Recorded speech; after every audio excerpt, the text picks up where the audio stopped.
दोस्तों, welcome to the my channel. इंतज़ार मत करो, कुछ काम करो। एक बार एक गांव में एक साधु रहता था जो भगवान पर बहुत विश्वास रखता था। यह बार वह साधु पेड़ के नीचे बैठा था और भगवान को याद कर रहा था, तो अचानक वहाँ बाढ़ आ गई। चारों तरफ पानी ही पानी। सब लोग अपने आप को बचाने के लिए ऊपर पहाड़ की तरफ भागने लगे। उनमें से एक आदमी देखा कि इस हालत में भी साधु जी भगवान की तपस्या कर रहे हैं। वह सोचा कि ये अपने आप को बचाने के लिए कहीं जा क्यों नहीं रहे हैं। तो उसे साधु से बोला, अरे आप कहीं जा क्यों नहीं रहे हो? आप भी मेरे साथ ऊपर पहाड़ की तरफ चलो, नहीं तो डूब जाओगे। साधु बोले, अरे हमें क्या होगा, मैं भगवान की इतनी तपस्या करता हूँ, मुझे कुछ नहीं हो सकता। मुझे भगवान अपने आप बचाएगा। धीरे धीरे पानी साधु के कमर तक आ गया।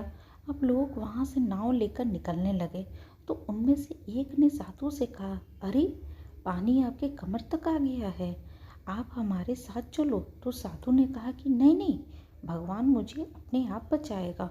और वह नाव वाला भी वहाँ से निकल गया। कुछ देर बाद पानी इतना बढ़ गया कि साधु के सर तक पहुँच गया और अब लोगों को बचने के लिए हेलीकॉप्टर निकालने लगे। एक हेलीकॉप्टर साधु के पास आया, जो कि आखिरी हेलीकॉप्टर था। साधु के पास नीचे रस्सी फेंकी और बोला, इसे पकड़ो और ऊपर आ जाओ, नहीं है तो आप डूब जाओगे। यह आखिरी हेलीकॉप्टर है और आपके पास में दूसरा कोई रास्ता नहीं है बचने के लिए।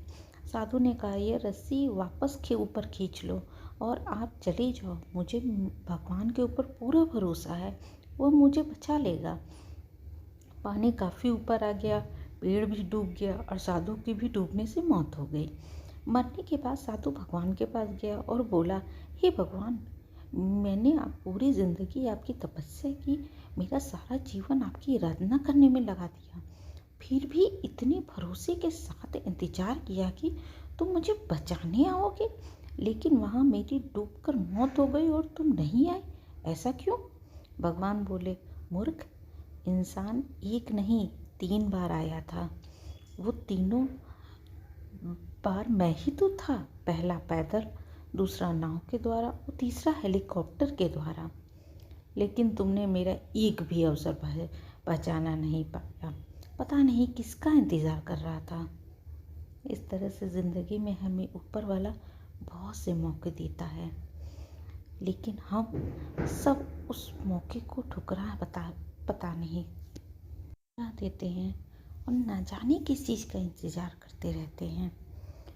होगा तभी मैं करूँगा, और इस बात पर अड़े रहने से एक वक्त के बाद वो मौका भी हाथ से निकल जाता है और हम कुछ नहीं कर पाते हैं।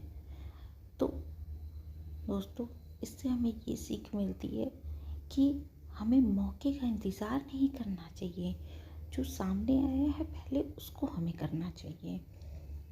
जब तक दोस्तों, अगर आपको मेरा चैनल अच्छा लगता है तो प्लीज़ आप सब्सक्राइब करिए और लाइक करिए। आपके एक लाइक से हमें बहुत मोटिवेशन मिलता है और इस तरीके से अच्छी अच्छी कहानियाँ हम और भी आगे लाएंगे। Thank you so much.